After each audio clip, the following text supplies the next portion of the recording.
जैसा कि आप सभी को पता है कि उत्तर प्रदेश के ग्रुप सी और ग्रुप डी या फिर ग्रुप बी में अगर कहीं भी आपको भर्ती लेनी है या फिर एग्जामिनेशन में बैठना है तो उसके लिए आपको यूपी ट्रिपल एस सी पेट का एग्जामिनेशन जो होगा वह क्रैक करना होगा, वो भी 80 प्लस के साथ। तो 80 प्लस की गारंटी के साथ यह वीडियो मैं बनाने जा रहा हूं और इसी के साथ हम लोग का शुभारंभ हो रहा है कि हम लोग की जो क्लासेस होंगी लाइव वह शुरू होंगी।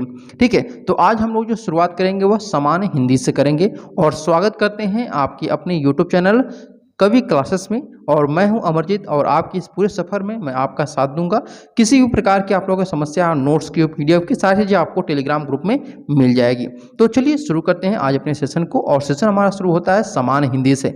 जैसा कि आपको पता है कि सामान्य हिंदी के कुछ सिलेबस हैं, पैटर्न है, और उसमें आज हम लोग ये भी देखेंगे कि सामान्य हिंदी से पिछले यानी कि प्रीवियस ईयर में कौन कौन से प्रश्न पूछे गए थे और उसका पैटर्न क्या था। ठीक है, तो ये सारी चीज़ें हम लोग यहाँ पे डिस्कशन करेंगे। इसके साथ आपको बताना चाहेंगे कि हमारी जो क्लासेस होंगी वह रोज सुबह 9 बजे अब आप लोग की लाइव क्लासेस चलना शुरू हो जाएंगी। सबसे पहले हम यहाँ पे सिलेबस को जान लेते हैं, क्योंकि अगर जैसे हम किसी घर को बना रहे हैं तो घर का नींव अगर मजबूत होगा तभी वह घर जो है खड़ा हो पाएगा। तो उसी प्रकार से सिलेबस जो होता है वह किसी भी परीक्षा का नींव होता है। तो पहले हम लोग नींव को जानते हैं कि क्या यहाँ पर है। सामान्य हिंदी में अगर हम देखें यानी कि जनरल हिंदी में तो आपका आता है सबसे पहले संधि आता है, फिर यहाँ पर विलोम शब्द, फिर यहाँ पर आपको पर्यायवाची शब्द। विलोम और पर्यायवाची एक ही साथ हम लोग लेकर पढ़ेंगे। इसके बाद आपका है कि वाक्यांशों के लिए एक शब्द आपका रहेगा। फिर लिंग से संबंधित क्वेश्चन आप लोगों से पूछेंगे, लिंग आपका जो कि संज्ञा में आ जाता है।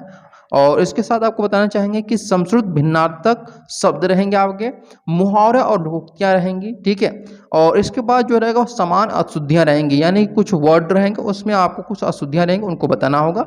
लेखक और रचनाएं यानी कि गद्य और पद्य, गद्य साहित्य और पद्य साहित्य दोनों से संबंधित आपकी यहाँ पे प्रश्न पूछे जाएंगे। देखिए, हम लोग तैयारी जो शुरू कराएंगे वह लगभग आप लोग के पास 45 दिनों का समय बाकी हुआ है और आपके पास हिंदी के जो टॉपिक हैं वो कुल 9 टॉपिक हैं। ठीक है, तो इन 9 टॉपिक को हम लोग क्या करेंगे कि यहाँ पर 3 दिन यानी एक टॉपिक को हम लोग 3 दिन देंगे। ठीक है, उसी प्रकार से आपका हो जाएगा यहाँ पर 9 त्रिक 27 यानी 27 यानी एक महीने में हम लोग पूरा का पूरा सिलेबस को कवर कर लेंगे। इसके बाद जो 15 दिन बचेंगे हम लोग उसमें प्रैक्टिस सेट को हल करेंगे। ठीक है, क्या करेंगे, प्रैक्टिस सेट को हल किया जाएगा। और ये जो आप लोग को पढ़ाया जाएगा 9 दिनों में, ये आप लोग का एमसीक्यू टाइप का रहेगा, क्योंकि जितना एमसीक्यू लगाएंगे उतना आपको के लिए फायदेमंद होगा। तो ये सारे जो क्लासेस आप लोग का लिए जाएंगे टॉपिक वाइज लिए जाएंगे। एक एक शब्द, जैसे विलोम शब्द है तो विलोम शब्द पे आपके लगभग हम बात करेंगे तो लगभग यहाँ पर 60 से 70 प्रश्न मैं कराने वाला हूँ। ठीक है, विलोम शब्द पे। और उसके बाद फिर यहाँ पे एक एक चीज को मैं समझाते हुए एक्सप्लेन करते हुए जाऊंगा कि कहीं भी आप लोग को प्रॉब्लम ना फेस करना हो। अब यहाँ देखिए, पिछले साल यानी कि 2021 में जो आप लोग का पेपर हुआ था उसमें हिंदी से कौन कौन से प्रश्न आए थे ये ध्यान रखिए। पिछले साल 2021 में 2 शिफ्ट में एग्जामिनेशन हुआ था, शिफ्ट 1 और शिफ्ट 2 में। तो शिफ्ट 1 में देखिए 6 प्रश्न आए हुए थे। पहला जो प्रश्न आपका था वह था कि मन को हारने वाला वाक्य के लिए नीचे दिए गए विकल्प में से एक शब्द को चुनना है आपको। मदमयी, मदमस्त, मर्मांतक या फिर मनोहर। तो इसमें सही आंसर होगा आपका मनोहर, यानी मन को हारने वाले को हम लोग मनोहर के नाम से जानेंगे। सेकेंड क्वेश्चन आप लोग का दिया था मुहावरा और कोक्तियां से, दिया है कि गागर में सागर भरना, गागर में सागर भरने का मुहावरा जो है इसका अर्थ बताना है कम बोलना, दोहों की रचना करना, बहुत बोलना और थोड़े में बहुत करना। तो यहाँ पे क्या हो जाएगा, सेकंड का जो आंसर होगा वह डी, यानी कि गागर में सागर भरना अर्थात थोड़े में बहुत कुछ करना, ये हम लोग इसका अर्थ जानेंगे।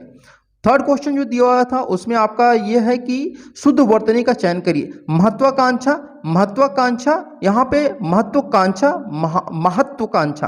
तो ये 4 शब्द दिए गए हैं। इन 4 शब्द में जो सही शब्द है वह आपको बताना है। तो तीसरा का जो सही है वह आपका ऑप्शन नंबर बी, महत्वाकांक्षा होता है, लेकिन महत्वाकांक्षा नहीं होता, न महत्वाकांक्षा होता है न महत्वाकांक्षा होता है। ठीक है, तो महत्वाकांक्षा आपका सही ऑप्शन होगा। प्रश्न नंबर 4 को देखिए, यहाँ पे दिया है कि एकल का विलोम शब्द बताइए। ठीक है, एकल का जो विलोम शब्द है यह आपको बताना है। तो अकेला, उपयुक्त, बाहुबली या फिर पर्याप्त। तो 4 का सही आंसर होगा एकल का होता है बहुल। ठीक है, अब आते हैं प्रश्न नंबर 5 में दिया है दर्प का पर्यायवाची शब्द बताइए।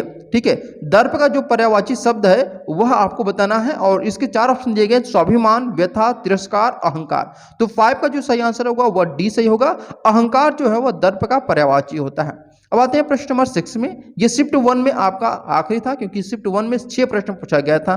तो देखिए यहाँ पे 6 प्रश्न जो आपका आया था, छठा वाला शिफ्ट 1 में, वह था कि हिंदी दिवस कब मनाया जाता है, अक्टूबर 3 को, अक्टूबर 2 को, सितंबर 14 को या फिर अक्टूबर 1 को।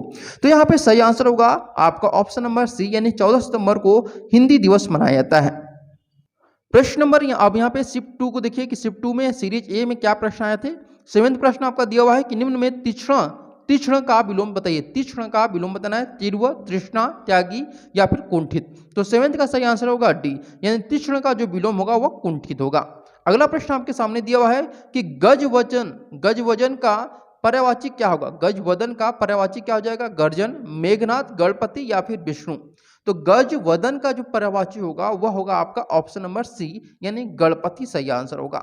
अगला प्रश्न आपके स्क्रीन के सामने दिया हुआ है कि कांटों से भरा हुआ वाक्य के नीचे दिए गए विकल्पों में से एक शब्द को चुनना है कि कांटों से भरे हुए के एक शब्द हम क्या बताएंगे, कंटक, विकीर्ण, कुचैला या फिर आपका यहाँ पर कंटका किर्ण, ये आपका कुचैला होगा, ध्यान से देखिएगा।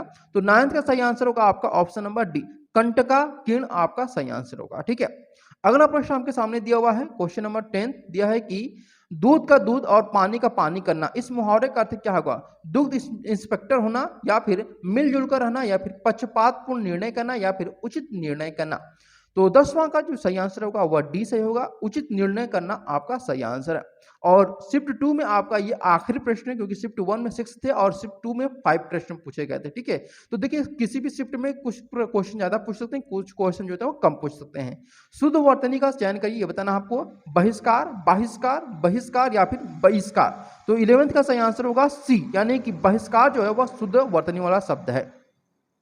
उम्मीद करते हैं आप लोगों को सेशन पसंद आया होगा। अगर सेशन पसंद आया तो जरूर इसको लाइक करिएगा, शेयर करिएगा, सब्सक्राइब करिएगा और डेली 9 AM पे आप हमारी जो क्लासेस हैं हिंदी की वह जरूर अटेंड करिएगा।